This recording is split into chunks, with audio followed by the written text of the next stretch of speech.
رہ سکتے تھے. برسوں ہم نے ان کی گالیاں سنی اور جواب نہیں دیا.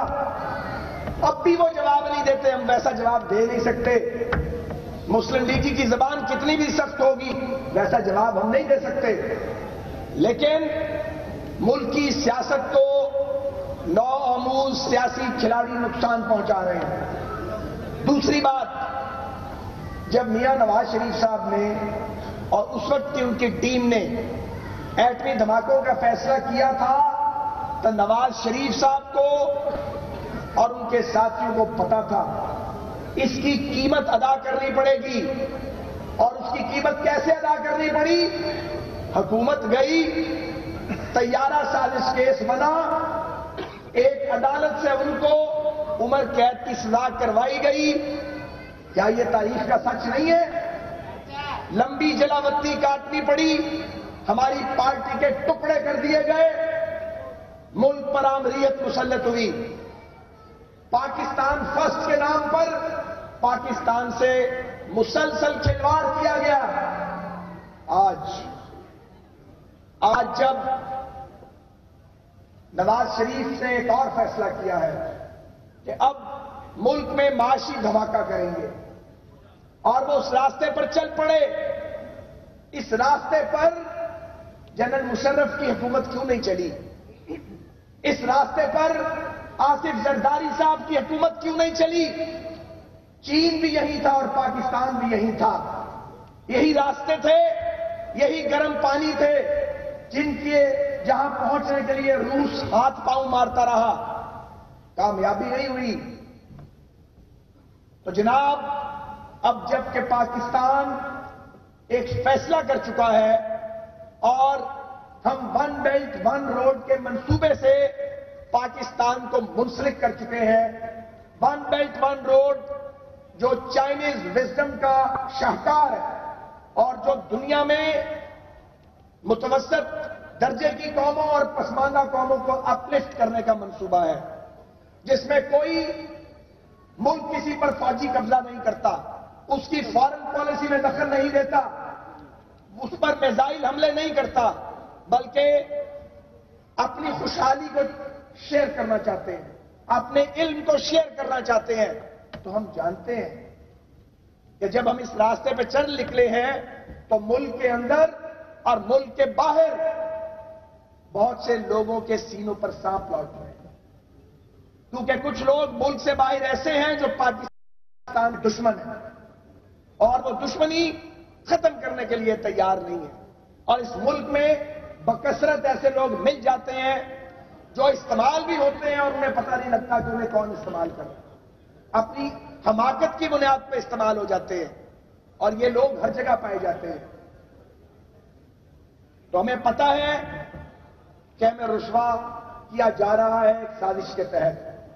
ہم جانتے ہیں کہ خطے کے سب سے بڑے سیاستدان نواز شریف کے چہرے پر دھول پھینکنے کی سازش کی جا رہی ہے، کبھی دھرنوں کی شکل میں، کبھی عدالتی پٹیشن کی شکل میں، کبھی بیانات کی شکل میں، کبھی بعض جھوٹے ٹاک شوز کی شکل میں اور جھوٹے اور بہتان لگانے والے لاؤڈ پروپیگنڈا کی شکل میں.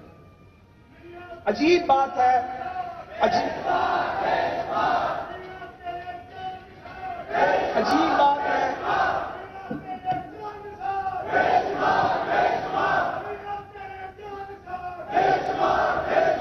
آپ دیکھیں کیا حساب مانگا جا رہا ہے.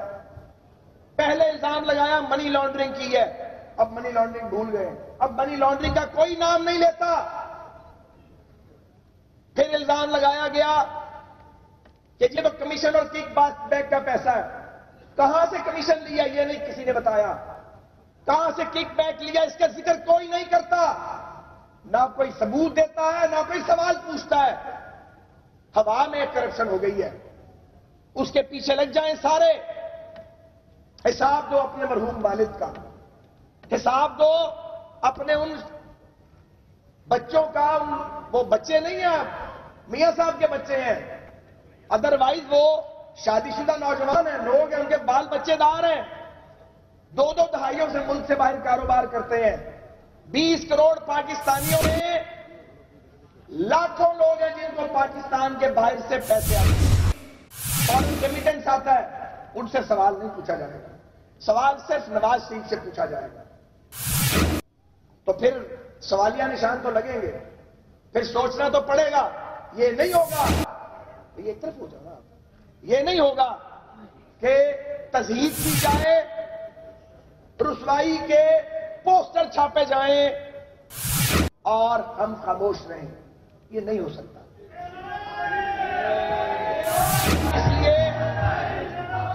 اس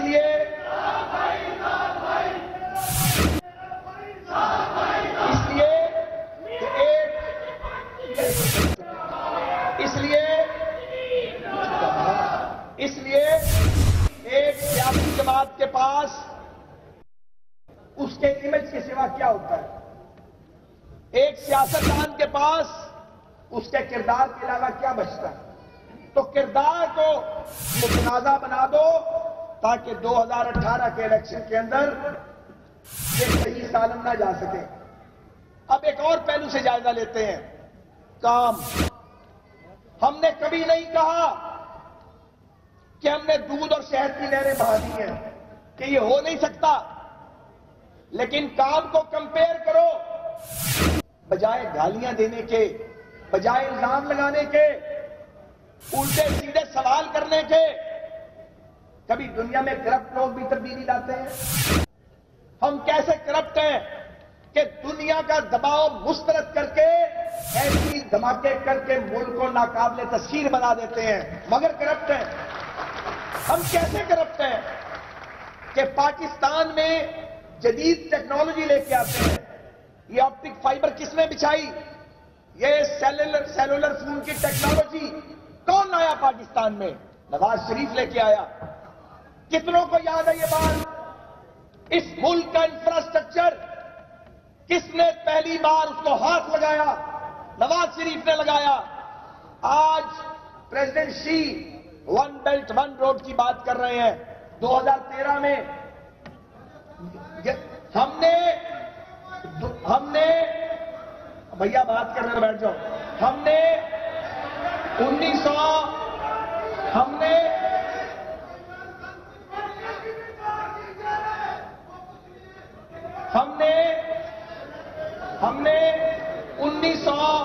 فورم بیٹھ جاؤ، اور یار بھائی بات فورم بیٹھ جاؤ نا بھائی، بات کرنے ہیں۔ ہم نے 1990 میں زری خان صاحب چھوڑ دو نا یار، وہ چھوڑ دو، کیا کر رہے ہیں؟ کیوں الٹی سیدھی تصویریں بنوانا چاہتے ہو بھائی؟ وہ آپ کے حق میں بات کر رہے ہیں، بول رہے تھے۔ 1990 میں نواز شریف صاحب ریجنل کنیکٹیوٹی کی بات کر رہے تھے، موٹر ویز بنانے کی بات کر رہے تھے۔ اگر نواز شریف کو کام کرنے دیا جاتا، آج پاکستان کہاں سے کہاں پہنچ چکا ہوتا۔ آج غربت کے اندھیرے چھٹ گئے ہوتے، آج جہالت سے نجات مل چکی ہوتی، آج دہشت گردی جنم نہ لیتی۔ غلط فیصلے، افغانستان میں روسی مداخلت پر جہاد کا نعرہ لگا کر دوسرے ملک میں چھلانگیں لگانے کے نتائج آج پوری قوم بھگت رہی ہے۔ کون لے کے آیا گوادر کو پاکستان کے ساتھ؟ ایک منتخب وزیر اعظم۔ آج وہ گوادر پاکستان کے ماتھے کا جھومر بنا ہوا ہے۔ آج اس گوادر کو دیکھتے ہوئے دنیا بھر سرمایہ کاری کرنے کے لیے پاکستان کے اندر آ رہی ہے۔ میں یہ پوچھنا چاہتا ہوں، یہ سوال پوچھتا ہوں کہ کارکردگی کے ساتھ مقابلہ کیوں نہیں کرتے؟ گالیوں کا مقابلہ کیوں کرتے ہو؟ کارکردگی کے ساتھ مقابلہ کرو۔ ان 4 سالوں میں کے پی کے نے کتنے میگا واٹ بجلی پیدا کی؟ کوئی جواب نہیں ہے۔ سندھ نے کتنی بجلی پیدا کی؟ کوئی جواب نہیں ہے۔ پنجاب نے کتنی بجلی پیدا کی؟ ایک نہیں، بے شمار جواب ہے۔ ندی پور Quaid Azam solar power project, اب ساہیوال کا کول پاور پلانٹ، مٹی کا پاور پلانٹ اور بہت سے ایسے پروجیکٹ جو مجھے بھی یاد نہیں ہیں. مرکز میں دہشت گردی کے خلاف جم کے جنگ پہلے کیوں نہیں لڑی گئی؟ آج کراچی کا امن واپس آ گیا ہے، دہشت گردوں کی کمر ٹوٹ گئی ہے.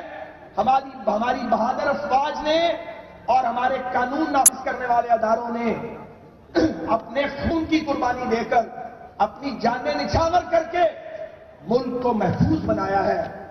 آج الحمدللہ پاکستان کی سول لیڈرشپ اور ملٹری لیڈرشپ دہشت گردی کے خلاف، پاکستان کے دشمنوں کے خلاف متحد ہو کر صف آ رہا ہے.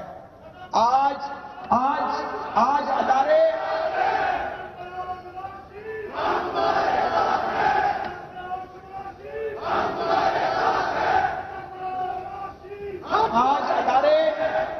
ادارے یکسو ہو کے کام کر رہے ہیں. تو بعض لوگوں کو یہ یکسوئی اچھی نہیں لگتی. بعض لوگ چاہتے ہیں اس ملک میں فساد چلتا رہے، اس ملک میں جھگڑا چلتا رہے، ایک دوسرے کی ٹانگیں کھینچی جائیں، ایک دوسرے کو اڑنگے دیے جائیں. ایسے پاکستان آگے نہیں جائے گا. اگر ہمیں اس ملک کو ایک معاشی طاقت بنانا ہے تو پھر جھوٹ کی سیاست کا خاتمہ کرنا ہوگا. اگر مضبوط کرنا ہے تو پھر ایک دوسرے کی تضحیک سے باز آنا پڑے گا. اور اگر ملک کو آگے لے کے جانا ہے تو اپنی داڑھی کسی اور کے ہاتھ میں دینے کی روش ترک کرنا ہوگی، ورنہ خرابی ہوگی اور خرابی بسیار ہوگی اور اس کا پاکستان کو کوئی فائدہ نہیں ہوگا. اس ملک میں سارے تجربے کر کے دیکھ لیے گئے، کوئی تجربہ کامیاب نہیں ہوا. اب جمہوریت کو چلنے دیا جائے. اب جو لوگ جمہوریت کے نام پہ ووٹ مانگتے ہیں لوگوں سے، کم از کم انہیں تمیز ہونی چاہیے کہ سیاست کیسے کرنی ہے اور جمہوری عمل کو کیسے آگے بڑھانا ہے. مجھے بتائیں، جتنے الزام ہم پر لگائے گئے اور جواب میں ہم بھی بات کرتے ہیں اور ایک دوسرے کے دستوں گریبان ہیں، مجھے بتائیں ایک ووٹر کیا فیصلہ کرے اگر اسے ووٹ ڈالنا ہو؟ کس پر یقین کرے؟ اس دھول کو اڑانے کا کیا فائدہ ہوگا؟ پی ایم ایل این کا ووٹر تو الحمدللہ خان صاحب نہیں ٹوٹے گا. زرداری صاحب کی پنجاب میں آمد، ہمیں تو زرداری صاحب کی پنجاب میں جو آمد ہے اس کا فائدہ ہوتا ہے. وہ جب آتے ہیں ہماری پارٹی کو فائدہ دے جاتے ہیں، کیونکہ اگر وہ اپنی پارٹی کو مضبوط کریں گے تو اس سے یقینی طور پہ ایک فرق آئے گا اور ایک ایسا فرق آئے گا جس فرق سے ہمارا اور پی ٹی آئی کا مارجن بڑھ جائے گا. تو ہمیں تو زرداری صاحب کا آنا بارہ کھاتا ہے، لیکن ہم یہ کہتے ہیں زرداری صاحب سندھ پر بھی توجہ دیجئے. کراچی کو کچرے کے ڈھیر میں آپ نے بدل دیا، سندھ کھنڈر بن گیا.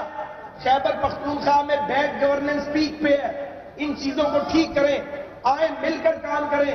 28 مئی کا دن جھگڑے کا دن نہیں ہے. 28 مئی کا دن ایک دوسرے پر الزامات لگانے کا دن نہیں ہے. آج کا دن تو جو خواجہ حسان صاحب کہہ گئے تجدید عہد کا دن ہے کہ ہم مل کے پاکستان کو سرو کریں. الزامات کی سیاست کو دفن کر دیں، جھوٹ بولنا بند کریں، سرو کریں تاکہ ملک آگے جائے. اور ملک اگر آگے لے کے جانا ہے پھر لڑکے آپس میں آگے نہیں جائے گا، پھر ایک دوسرے پہ مقدمات چلا کے آگے نہیں جائے گا، بلکہ قدم سے قدم ملا کر اور کاندھے سے کاندھا جوڑ کے ہمیں لوگوں کے دیے ہوئے ووٹ کا حساب دینا پڑے گا. اور ووٹ کا حساب دینا ہے تو پھر کام کرنے کے علاوہ کوئی دوسرا راستہ نہیں ہے. پاکستان پائندہ باد. بہت بہت شکریہ. قادر صاد رفیق الحمراء ہال لاہور میں یوم تکبیر کے حوالے سے منعقدہ تقریب سے خطاب کر رہے تھے.